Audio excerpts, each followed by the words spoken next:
How's it going, Giants fans? It is Victory Monday, and what a sweet, sweet day it is. My goodness, I haven't felt this good in so long. I woke up today spry, didn't even need coffee. That's just a joke. I absolutely needed coffee, but it was just as good as a win. And I'll tell you what, we're looking good. We're getting healthier. We walked away from this pretty unscathed. Some injury updates just to start you guys off, to get you guys even more excited.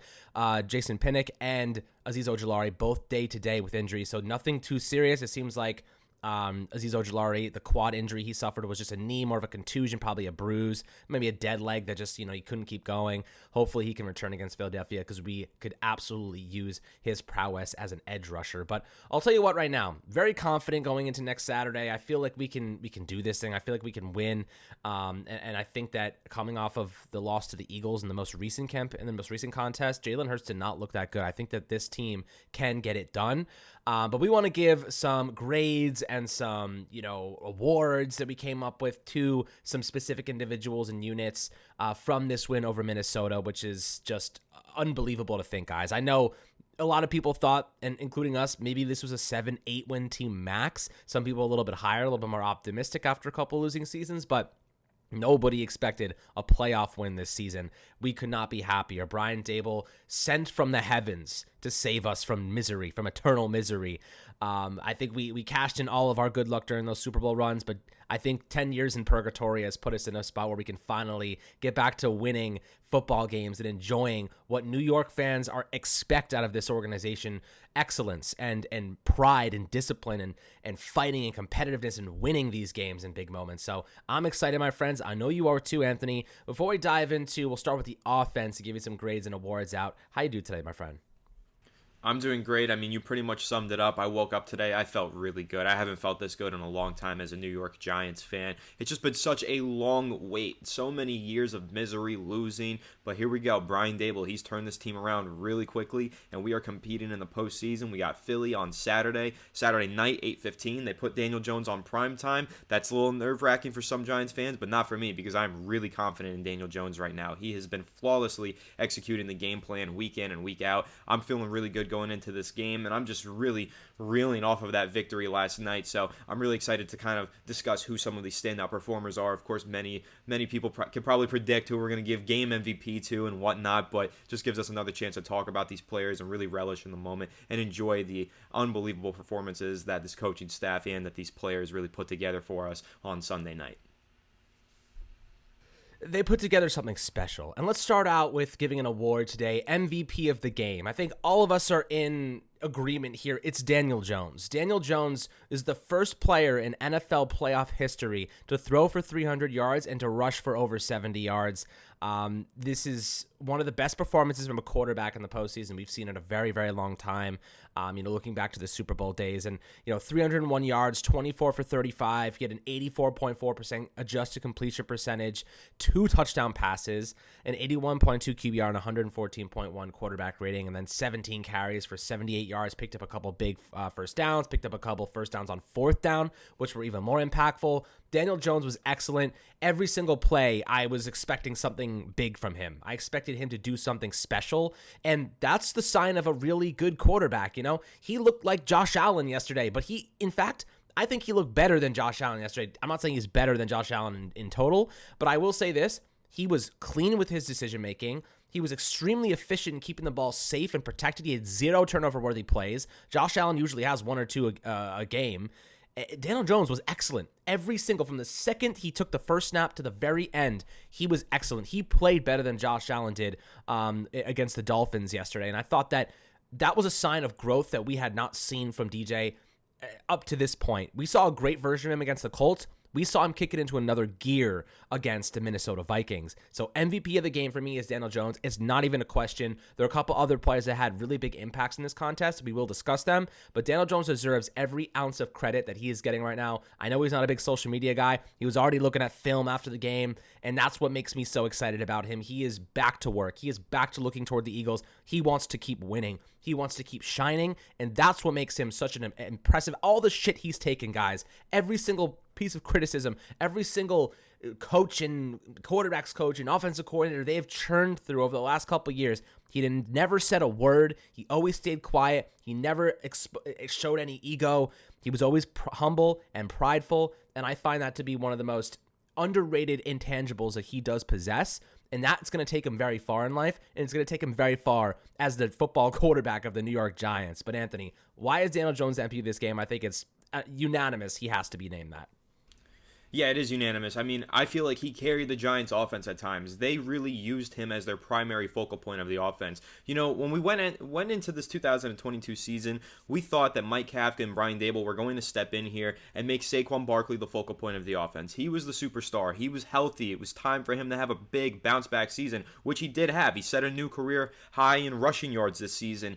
But the offense really didn't run through him for the second half of the season. It ran through Daniel Jones. Instead of giving the keys to the car to Saquon Barkley and telling him to carry us into the postseason, they gave him to Daniel Jones. And that's really how you win in the NFL. You find a good quarterback to carry your team into the postseason and win you some games. Be a clutch player, be your playmaker, your X factor. And that's what Daniel Jones, he rose to the occasion. He's done exactly that. And it's really surprising. Again, when you think about what your expectations were going into this season, and you talk about, yeah, a lot of us had them winning 5 to 8 games, somewhere in that range. We didn't expect them to make the postseason, and here they are. They made the postseason, but they don't make the postseason without Daniel Jones, and that's the big thing. A lot of people thought the Giants might win some games in spite of Daniel Jones. They might slip into the postseason because of Saquon Barkley, and they have a good defensive coordinator and a good head coach. No, Daniel Jones brought this team to the postseason, and in his first career playoff game, and that's a part that we're not talking about enough, in his first career playoff game, put up a legendary, record-breaking performance to will the New York Giants to victory.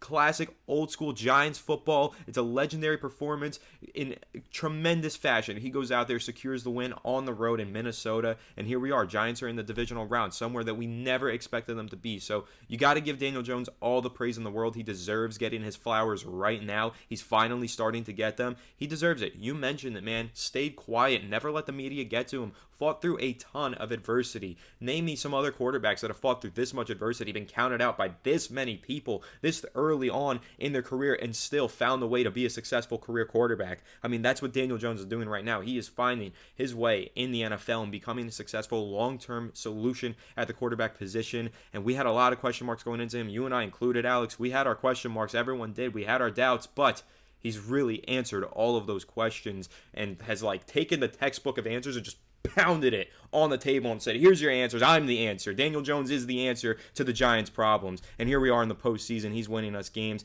and let's see how far he can take us. Exactly. I mean, he has become a solution, no longer a vulnerability or a liability on this offense. He is carrying things as a franchise quarterback should. He has justified an extension, and I think that right now they're going to give him a nice contract. You know, some people still are saying, you know, after everything, maybe a 2-3 year deal. I think we're looking more at a 4 or 5 year deal at this point, probably somewhere on the $35 million range. Look, 5 years, if they sign up a 4 or 5 year contract at $35 million, I think that's solid because Daniel Jones, half of his game is running. You know, he's a very, very good running quarterback. And I think if you took that element away, he's not nearly the quarterback that he is. But that's not to say that he can't throw the ball effectively well. He looked excellent through the air yesterday, but that running game really opens this offense up. It's a variable that you cannot replicate a lot of times. The question is, when is that running portion of his game going to fall off? When is he no longer going to be able to run at that level and take those type of hits? Probably 5 or 6 years from now. So 5-year contract at $35 million per year. I think that ends up looking like a steal at the end of the day. You know, 3 years down the road, you know, I think we're like, okay, that was a great deal because $35 million in 5 years for a quarterback is going to be really cheap. You know, you're looking at franchise quarterbacks like Patrick Mahomes, all these guys, they're getting like $45, $50 million right now. If he can keep growing and getting better at $35 million, it's going to look like a steal. It's going to be a really good deal for us. So I'm curious to see where they go with that. But again, just want to give him the credit for this game. He was unbelievable. He was excellent as a passer, as a runner. He's a dual threat quarterback, one of the best in football right now, I think, by most accounts. After that game, I think we can firmly say that. But biggest surprise of the game. So we're gonna give this award out. Biggest surprise of the game. This was an interesting one. I think there's a couple of guys who could get this, but for me, I'm going to go with John Feliciano. Definitely an underrated player. You probably didn't expect me to say that name, and the reason I'm going with John Feliciano is because he's gone 4 straight games, and he's given up 2 combined pressures in 4 consecutive games. He has been excellent for the Giants the last couple of weeks. He had 0 pressures on 46 pass blocking snaps in this most recent game against Minnesota. He was lights out. He's efficient. He got downfield in the run blocking game, good in pass protection. One of those guys, when you don't hear an offensive lineman's name, it's probably because they're playing well. Feliciano, we have not heard his name in a couple weeks, and he's been playing very well. A guy that not many people are talking about, but I wanted to give the kudos to him because he's definitely one of those guys who's surprising. He was not someone who's supposed to be very good this year, more of a stopgap. He's turned into a pretty solid piece on this offense, and I think he was one of the biggest surprises that not only in this game in the last couple weeks. So I want to give him a shout out for that, Anthony. Who was your biggest surprise of the game?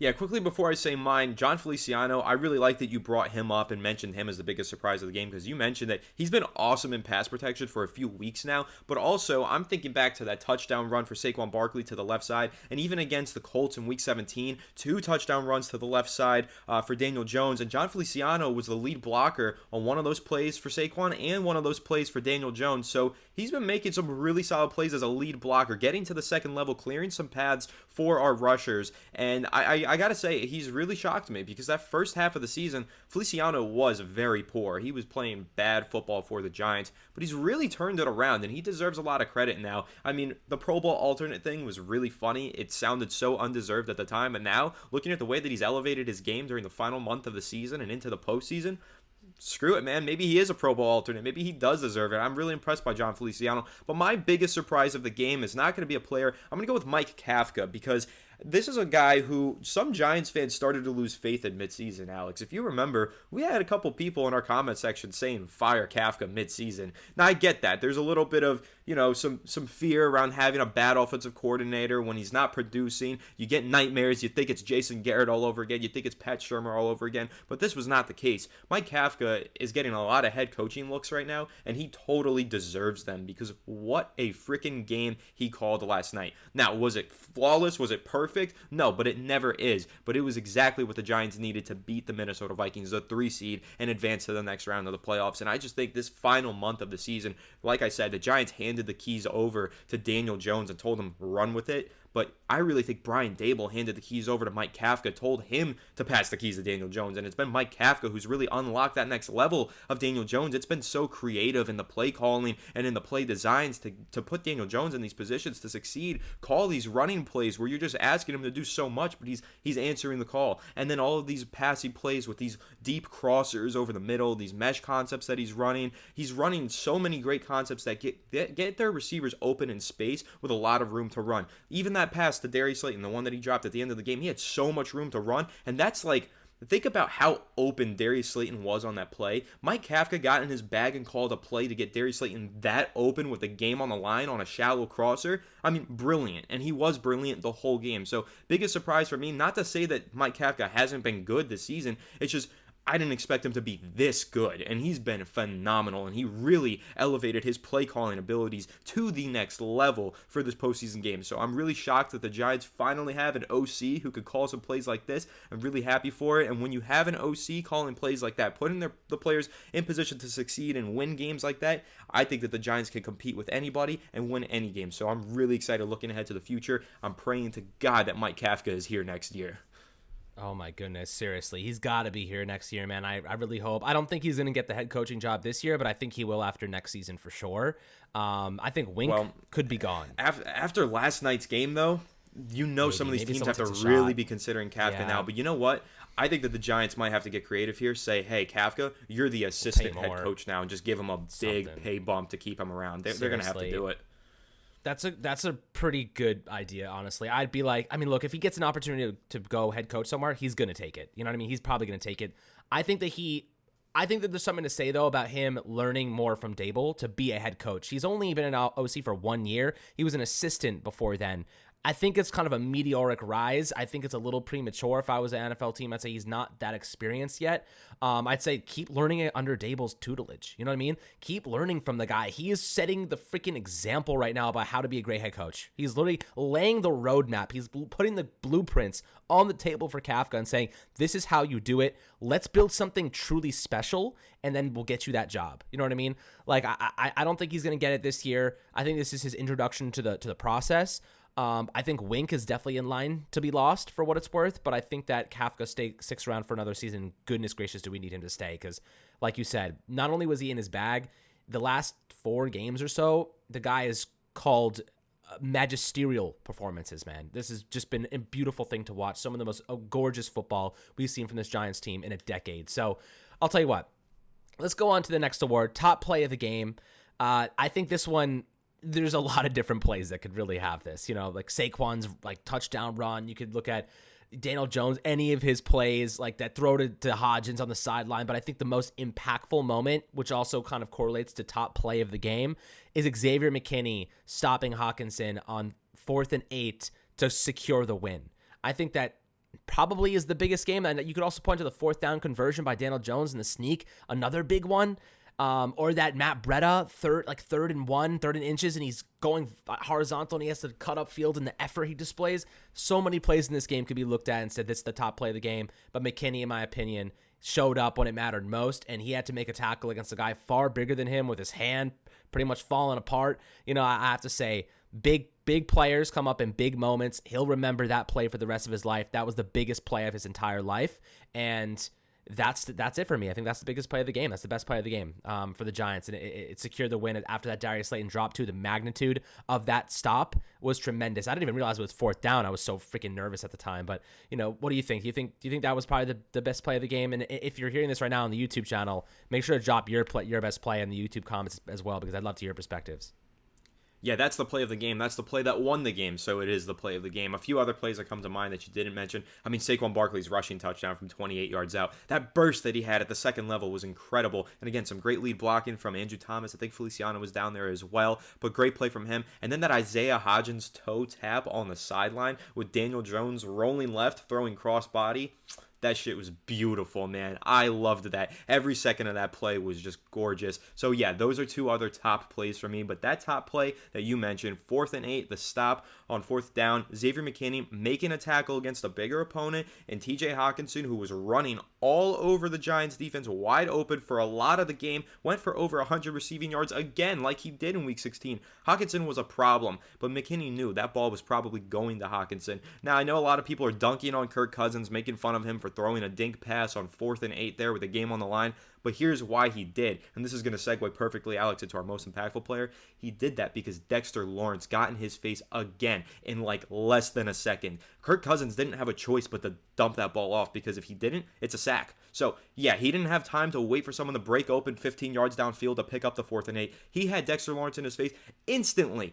Dexter Lawrence was a menace last night. He's been a menace all season long. He's been a menace for the last month and a half, just absolutely tearing apart opposing offensive lines. But last night, that guy was unblockable. Screw that roughing the passer penalty. That was BS. But every other play that Dexter Lawrence was involved in, just pure strength, pure will, pure passion to get after the quarterback. He was unbelievable. And he was also dominant as a run defender as always. But that 4th and 8, yes, all the credit in the world to Xavier McKinney. He made a great stop, a huge tackle to wrap up pockets in there and prevent the first down. But that play really happened because Dexter Lawrence was so quick to pressure Kirk Cousins, throw the ball out of his hands quickly, and then allowed McKinney to make the stop. So just an awesome play. And also there's a quote from McKinney from that play last night that I want to read out that's really cool. This is from Ryan Dunleavy of the New York Post. He said, he was asked them, were you surprised they threw short of the 6? And McKinney said, quote, I was. I don't know if Kirk thought he was going to get out. I don't know why he threw that. I don't know, end quote. And then he said, it was just you there, though. If you missed the tackle, ... McKinney said,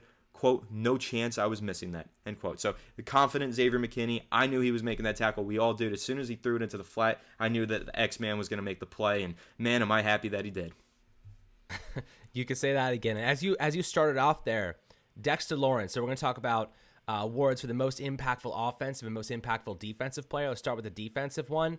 We're not going to include Daniel Jones in this one because I think he would be easily the most impactful. We're just going to look to another player so we can discuss another guy. But defensively, it was Dexter Lawrence. And I do want to give an honorary mention to Leonard Williams as well, because they both had 7 pressures in this game, combined for 14, obviously. That's elite. They were freaking amazing. And Dexter Lawrence specifically, though, was walking the Vikings center back into Kirk Cousins' lap almost every single play. He was unstoppable. The man is a force of freaking nature. It's like a boulder rolling at you if you're a quarterback. And the roughing the passer call was absolute nonsense. The NFL's got to fix this shit before it just gets out of hand because it's ridiculous. Like, he's trying to sack him in a playoff game. And if you guys watched, I think there was Tremaine Edmonds on the Bills, like, went helmet to helmet, no call. Skylar Thompson got knocked out of bounds, got hit pretty hard right as he was going out of bounds, no call. But somehow Dexter Lawrence gets called on that, and then Kayvon Thibodeau doesn't get called in the Heldon calls. It's just mind-blowing anger. And the fact that we have to beat the fucking refs too just to win games, say less. We'll do it anyway. We'll beat the freaking refs too if we have to. And I'll tell you what right now, though, Dexter Lawrence has become one of the most invaluable pieces to this team. He is so good at football. He is a guy that needs to be extended immediately. There's a few guys in the NFL that have that type of pass rush prowess from the defensive tackle position. He is unstoppable. The guy must be extended. He is someone that we cannot afford to lose. An athlete of that nature at that size is very, very rare. You don't find guys like this very often. This is a dime a dozen. You know what I mean? It's unique. He's a unique player. You don't let guys like that walk. We're not in the game of letting defensive tackles walk. Dalvin Thompson, Jonathan Hankins, Linval Joseph. We keep this guy. This guy's different, okay? Dexter Lawrence is the most impactful defensive player, but there's a lot to be said about Adoree Jackson, too. I think that we should give him another honorable mention. 32 yards on 5 receptions against Justin Jefferson. Guy came off of 2 months of not playing football, stepped up and kicked freaking ass. I was so impressed by Adoree Jackson. He put it all on the line. I know he was probably hurting, and that stands out to me. Mental toughness, physical toughness. Adoree Jackson deserves a ton of support and a ton of credit for what he accomplished as well.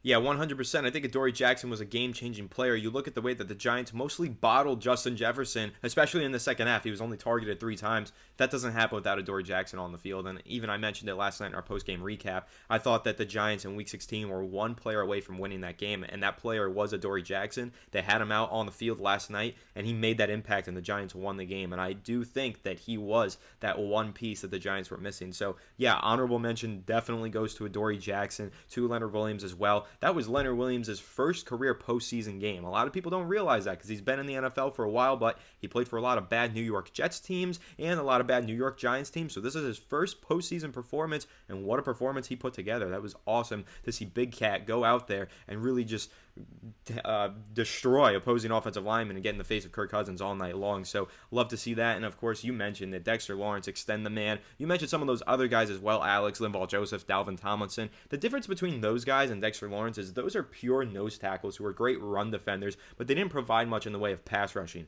But Dexter Lawrence is an elite pass rusher, probably an even better pass rusher than he is a run defender. He's elite in both facets of the game, but as a pass rusher, you're not finding another zero tech that goes out there and does what Dexter Lawrence does on a down-to-down basis. So he deserves all the money that he's going to get. The Giants are going to give him a Brinks truck this offseason, and he deserves it. And I can't wait to see him. He's already got the Giants logo tatted on his bicep. He's here for life. He's going to be a Giant for life, and I'm excited for him to get that deal because he absolutely does deserve it. And yes, in my opinion, he was the most impactful player on the New York Giants defense last night, and I don't even think that the Giants would have made it this far this season without Dexter Lawrence in their lineup. Yeah, you can say that again. I don't think they'd be in the playoffs without Dexter Lawrence. I don't think that they would have won that game without Dexter Lawrence. But the most impactful offensive player, I think, goes to Isaiah Hodgins. I think Saquon Barkley's right there, and so is Andrew Thomas. I think all three of those guys are kind of neck and neck. Like you could give it to any of them. But Isaiah Hodgins, man, was on a practice squad a couple months ago, and now he's catching 105 yards and a touchdown and a playoff win for the Giants. The guy, and if you saw the picture I posted on Twitter after, his ankle is completely black and blue. He is hurting, man. I mean, that guy is battling through a legitimate ankle. It looks like a low ankle sprain, and he's fighting through it. Like, this is mental, physical toughness that we have not seen from a Giants team in a very, very long time. They're fighting through, they're pushing through these injuries, and they're performing in the same breath. And Isaiah Hodgins, that toe tap grab that we talked about, the touchdown grab, he is open. He catches everything. I don't think we've had a receiver that catches everything like this in a very long time. Maybe Amani Toomer, I look back to, maybe Hakeem Nicks, like Victor Cruz. These guys, they caught everything that went their way. And that's special. You know, if that was Hodgins on that crosser that Slayton dropped, 100% chance he's catching that football. You know what I mean? We need guys like that. We need guys like Hodgins. He had the best hands in this draft class coming out of Oregon State back in 2020. He had the highest catch rate, I think, of any receiver. He's electric. The guy is turning into a legitimate star for us, and I think he deserves the most impactful offensive player award. Anthony, what do you think? We're in complete agreement about that. If it's not Daniel Jones, it's got to be Isaiah Hodgins. He was super reliable last night. He was getting open. The touchdown grab, his 5th touchdown in 6 games, a great stat that you mentioned in the postgame recap last night. The Giants haven't had a receiver that can make plays like this in a minute. And Isaiah Hodgins, dude, he has definitely carved out a long-term future with the New York Giants. I have to say that is absolutely the best waiver wire pickup in the NFL this season. I mean, look at what he's done for the Giants. And the fact that Joe Shane found him on the waivers in like week 8, that's unreal. And honestly, the Bills, they have such a great receiving core, but I bet they wish that they still had Isaiah Hodgins because he is showing exactly what he's capable of, and he is capable of quite a lot. He's sure-handed as they come. He's never dropped a pass this season for the Giants, and he's made some pretty tough catches as well. That toe tap on the sideline, that is a play that not a lot of receivers can make. To keep your feet in bounds there, the body control to grab that thing on the sideline, it's tremendous. And of course, he was getting open all game long, as you mentioned. He really does have Patrick Peterson's number. I love that matchup, and I love the fact that Isaiah Hodgins out of nowhere entered the lineup for the Giants a few weeks ago and just came in and started demoralizing a future Hall of Fame cornerback and Patrick Peterson. So yeah, he deserves all of the praise.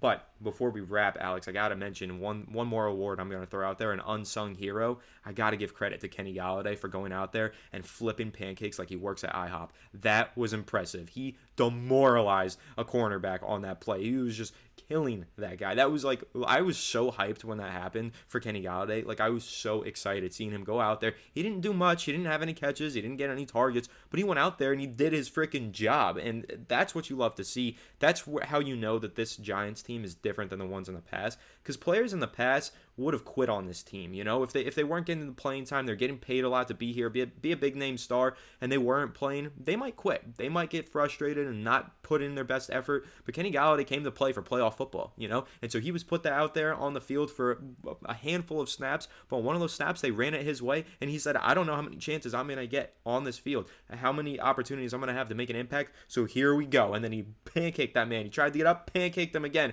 That was one of my favorite plays from the game. So shout out Kenny Golladay. That was freaking awesome. Yeah, I mean, look, you got to give the guy credit for not saying anything about his role and just going out there and making an impact when he's called upon.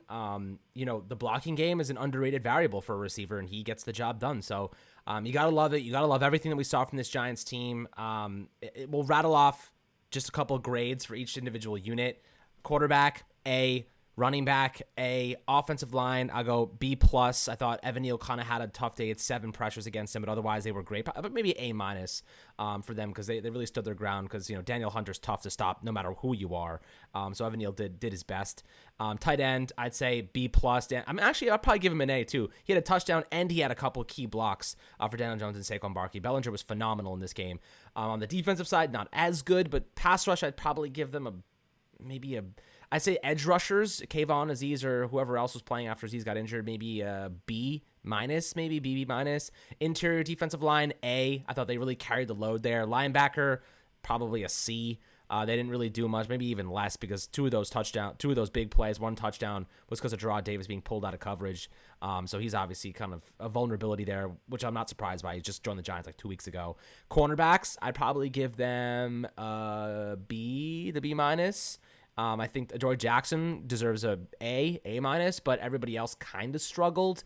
They definitely had a couple of big plays, but it's more because of the linebackers. Maybe I give them a B. I think a solid B is fine. Safeties, Xavier McKinney, his big play, I think a B+ is probably reasonable. Anthony, what would you give this team in terms of unit grades? A+ to the quarterback. Absolutely, Daniel Jones deserves the A+ for that performance, a legendary performance.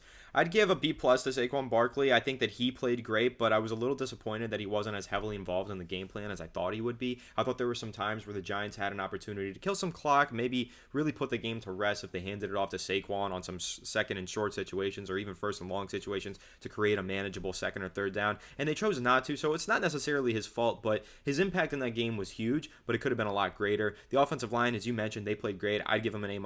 I think that Andrew Thomas proved why he should have been a first-team All-Pro, and the rest of the guys on that offensive line far exceeded all expectations. Yes, Evan Neal did struggle. He struggled all season, but considering he was going up against Danielle Hunter and those guys on the front for the Minnesota Vikings, it could have been a lot worse for him. Tight end, I'll give it a B+. I think he played really solid. Defensive line on the interior, A+. Leonard Williams and Dexter Lawrence were just absolutely phenomenal. And on the edge, I'd probably give him a C. Azeez Ojulari getting injured really sucked, and then Kayvon Thibodeau did have a bit of a struggle in this performance. I read that he only had a pressure on less than 10% of his snaps, so they did a good job bottling up Kayvon Thibodeau. However, that just left things open for Dexter Lawrence and Leonard Williams. Linebackers, they could have been better. I'd probably give them maybe a C+. I think that there were some plays in coverage that they really gaffed on, but the safety core, I think that when you look at what Xavier McKinney did, Julian Love almost got an interception. I'd go ahead and give them an A-, and I'd absolutely give an A- to the cornerbacks as well. I thought the whole secondary just played great, and I got to say, to the coaching staff, an A, absolutely. Brian Dable was incredible, and I think that Mike Kafka and the game plan that he put together, again, it wasn't perfect. I think that he could have utilized Saquon Barkley a little bit better, really put the game away a little bit sooner. It didn't need to be as nerve-wracking and as thrilling as it was in the end. Thought there was a couple plays down the stretch that Kafka could have nailed a little bit better, but overall, man, you're going to take those 3 mistakes in a game if you're winning a game with 47 amazing plays out there. You know what I'm saying? And then I thought Wink Martindale's change up defensively went with a whole new scheme to face this brand new team in the Vikings, and I thought that that was really impressive. So, yeah, the Vikings put up 24 points. You live with that. You let Minnesota put up 24 if you can count on your offense to put up 31. So it was an excellent performance from the coaching staff. I'm going to give them an A, and really just overall, what more can you say? Legendary performance from the New York Giants on the road, and I just can't wait to see what's next. Absolutely. Me too, my friends. But I'd love to hear your perspectives below in the YouTube comments. Make sure to drop your opinions, grades, MVP of the game, biggest surprise of the game, top play of the game, most impactful offensive and defensive players.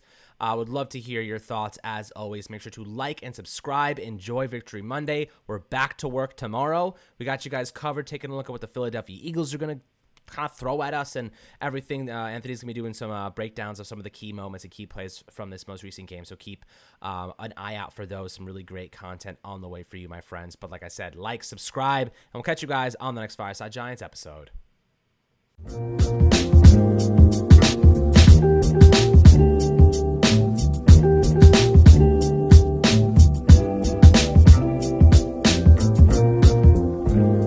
TVSO.